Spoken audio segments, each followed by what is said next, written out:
pemirsa, salam teh dan kina. Pada kesempatan kali ini, pada bincang-bincang kita tentang teh, kita sudah mengundang Ibu Mutia Safika Haq dari Pusat Penelitian Teh dan Kina untuk berbicara mengenai pertehan. Teh ini kan sudah menjadi lifestyle salah satunya di Indonesia juga, dan rasanya saya pun tiap hari minum teh. Hanya ini masalahnya, saya orang awam di teh, yang saya minum ternyata setelah saya tanya-tanyakan itu yang kurang bagus katanya gitu, ternyata yang itu pun udah enak sekali gitu. Jadi nanti kita tanyakan ke Bu Mutia tentang teh yang spesial. Namanya spesial itu pasti ada kelebihannya, dan kalau bahasa sononya itu specialty tea. Nah gitu. Oke, kita sapa ya pemirsa. Wilujeng Sumping Bu Mutia. Wilujeng enjing Bapak. Wilujeng enjing ya. Sama itu ya. Sugeng enjing juga sama. Iya. Selamat pagi gitu. Jadi ngomong-ngomong, kalau Mbak Mutia saya lihat sering minum teh itu yang dibawa kemana-mana itu kan teh itu. Iya betul Pak. Itu teh apa itu loh Mbak? Nah, tadi Bapak kan sudah cerita-cerita mungkin ya Pak ya, Bapak suka minum teh, tapi sudah merasa tehnya itu udah enak ya Pak ya. Nah, sebetulnya untuk saat ini sudah banyak juga pergeseran masyarakat Indonesia, terutama selama pandemi ini, untuk memilih teh yang spesial.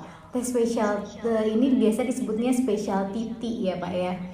Karena sekarang masyarakat Indonesia sudah punya preference untuk teh yang punya manfaatnya, punya fungsinya sebagai minuman functionality. Nah, kalau kita berbicara mengenai teh yang punya manfaatnya, berarti kita sedang berbicara specialty tea Pak, seperti itu.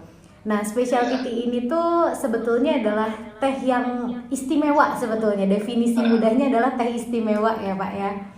Seperti itu. Tapi ada faktor-faktor yang menyebabkan teh tersebut menjadi spesial Pak. Iya. Apa aja itu Mbak? Nah, yang pertama ya Pak ya, teh specialty tea ini dia memiliki rasa, aroma, kemudian warna seduhan, serta penampakan keringnya itu memiliki nilai lebih dari 80% atau 80 nilainya. Karena itu ada penilaian dari panelis yang biasa secara rutin menilai teh tersebut untuk organoleptik, dan teh specialty ini yang pertama dia harus memiliki nilai lebih dari 80 seperti itu. Kemudian yang kedua ini memiliki senyawa kimia yang baik. Nah, senyawa kimia yang baik ini biasanya kita berbicara polifenol pada teh, di mana polifenol ini tinggi. Ketika teh tersebut memiliki polifenol yang tinggi, dia biasanya juga termasuk kategori specialty tea. Karena memang yang tadi saya sebutkan bahwa memang teh ini kan sudah bergeser kepada minuman fungsional ya Pak ya, untuk kesehatan, punya functionality. Nah, ini dia memiliki garis lurus, ketika polifenolnya tinggi maka untuk kesehatan pun juga semakin baik seperti itu. Dan juga saat ini tuh masyarakat Indonesia sudah bergeser untuk well-being itu untuk menurunkan tingkat stres ya Pak ya, karena di teh juga memiliki kadar L-theanin yang baik untuk menurunkan stres pada manusia seperti itu. Nah, selain senyawa kimia, tadi poin yang ketiga adalah jenis tanamannya. Apakah itu dari klon apakah itu dari sinensis atau bahan tanam unggul, kemudian praktek budidayanya, apakah praktek budidaya ini menerapkan budidaya yang sustainable agriculture atau organik, itu menjadi salah satu poin menjadi teh itu specialty tea. Kemudian teknologi pengolahannya seperti apa, dan juga faktor ekologi dan geografisnya. Ini seringkali juga ada yang disebut origin tea gitu kan Pak, yang dimana dia ditanam di daerah tertentu, memiliki cita rasa tertentu, karakteristik tertentu, sehingga dia menjadi specialty tea. Nah, satu lagi ini adalah sertifikasi salah satunya. Ini sertifikasi ini menjadi nilai plus bagi specialty tea, apakah dia menerapkan sistem good agriculture practice atau tadi selain sustainable agriculture ada organik, kemudian menerapkan misalnya sertifikasi fair trade, ataupun juga eco friendly, seperti itu Pak. Halo Pak Agus. Ya halo Mbak, itu apa namanya istimewa specialty tea itu harganya lebih mahal nggak Mbak itu Pak? Ya, biasanya memang dia jauh lebih mahal harga specialty tea ini karena dia memiliki keistimewaan yang tadi saya sebutkan poin-poinnya. Nah, salah satunya saya membawa heritage nih Pak. Heritage tea ya Pak ya. Heritage tea ini produk dari Gambung, merek Gambung, keluaran dari Pusat Penelitian Teh dan Kina. Waktu tahun di 2020 ya, kami telah melakukan lelang juga untuk heritage tea ini. Sebesar 250 gram ini dia kurang lebih 2,5 juta, sehingga dalam dalam 1 kilo itu bisa sampai 8-10 juta seperti itu. Ini heritage ini dia berasal dari tanaman 100 tahun lebih Pak. Dia punya karakteristik yang sangat baik, cita rasanya. Dia punya floral dan fruity untuk profil tehnya, dan dia terbuat dari pucuk-pucuk pilihan Pak. Nanti saya coba ini kan.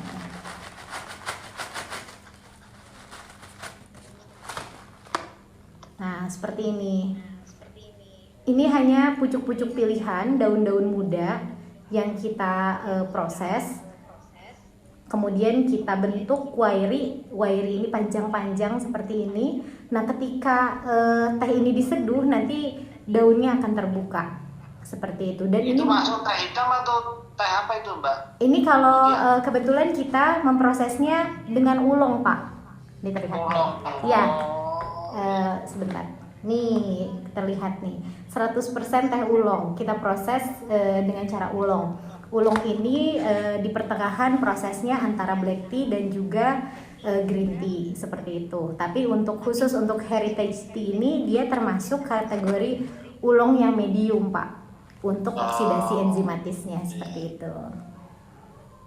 Nih. Jadi selain itu masih banyak lagi ya Pak specialty itu tadi? Banyak Pak. Kebetulan memang kalau untuk produk Gambung itu ada black tea peony, kemudian green tea peony, ada roasted ulong, ada ulongnya juga, dan itu memiliki cita rasa yang berbeda-beda dengan berbagai jenis tersebut.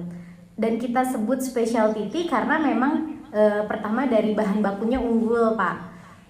Kita ngambil dari bahan tanam sinensis. Kalau ini yang tadi heritage dari 100 tahun lebih ya Pak ya, tanamannya. Dia punya karakter profil fruity, kemudian juga floral. Dan kalau misalnya diseduh dengan cara gongfu, ini bisa berkali-kali. Gongfu itu cara Cina Pak. Iya, cara Cina dengan rasio teh yang cukup banyak dan air yang cukup sedikit. Ketika diseduh berulang-ulang, dia punya layer rasa yang berbeda-beda. Inilah keunggulan dari heritage-nya, seperti itu. Iya, Mbak tadi udah macam-macam. Itu cara minumnya, nah, itu spesial nggak Mbak? Katanya kan ada yang cara minumnya setelah makan itu harus setengah jam, atau gimana itu minum teh yang bagus itu kira-kira gitu. Nah betul, ini seringkali juga dari peminum teh di Indonesia masih sering bingung nih. Ini kira-kira minum teh ini yang baik seperti apa sih? Sesudah makan atau sebelum makan? Nah, kalau tadi teh ini punya fungsinya untuk manfaatnya, tentunya kita harus memperhatikan cara meminumnya juga. Yang pertama kita harus tahu dulu makanan HM iron dan non HM iron, mohon maaf. Jadi heme iron itu adalah makanan-makanan yang punya kadar zat besi yang cukup tinggi, ini sekitar 10-30%. Ini dikandung dari daging merah, kemudian juga daging poultry ya, ayam, bebek, unggas, kemudian juga seafood. Dan sementara untuk non heme iron ini biasanya ada di kacang-kacangan atau sayuran hijau. Nah, ketika kita mengkonsumsi ini caranya berbeda. Ketika kita mengkonsumsi makanan heme iron yang tadi seperti daging merah, ayam, seafood, karena dia kadar kadar zat besinya tinggi, ini kita bisa dilakukan bersamaan karena tubuh kita pun bisa menyerap zat besi dengan cukup dan juga tidak ada sifat antagonis kepada teh tersebut. Bahkan kandungan yang ada di dalam teh ini dapat mengurangi kadar kolesterol dari makanan heme iron ini seperti daging merah, ayam, seafood. Jadi seperti teman-teman misalnya Bapak Ibu yang sudah mengkonsumsi nasi Padang nih, takut kolesterolnya tinggi, itu bisa didampingi dengan minum teh. Nah, tapi ada tadi makanan yang disebut non heme iron. Dia memiliki kadar zat besi sekitar 10-15%. Nah, ada golongan-golongan tertentu yang memang harus memiliki kadar zat besi atau iron intake daily-nya cukup tinggi, seperti perempuan, anak kecil, kemudian lansia yang sudah berumur 50 tahun. Itu kan dia memiliki harus ada zat besi yang yang dibutuhkan setiap harinya cukup tinggi.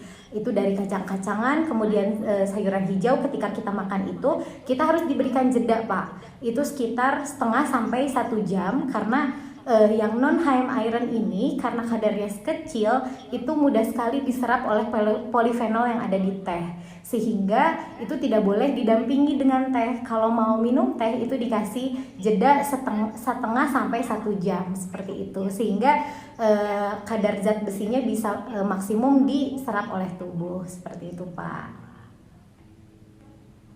Lengkap sekali ternyata, sudah spesial manfaatnya bisa tergali dengan tahu cara minumnya dan yang dimakan pun apa juga tahu, jadi manfaatnya yang kita peroleh semakin besar. Iya, betul. Terima kasih Mbak Mutia sudah berbagi mengenai teh yang spesial, yang istimewa.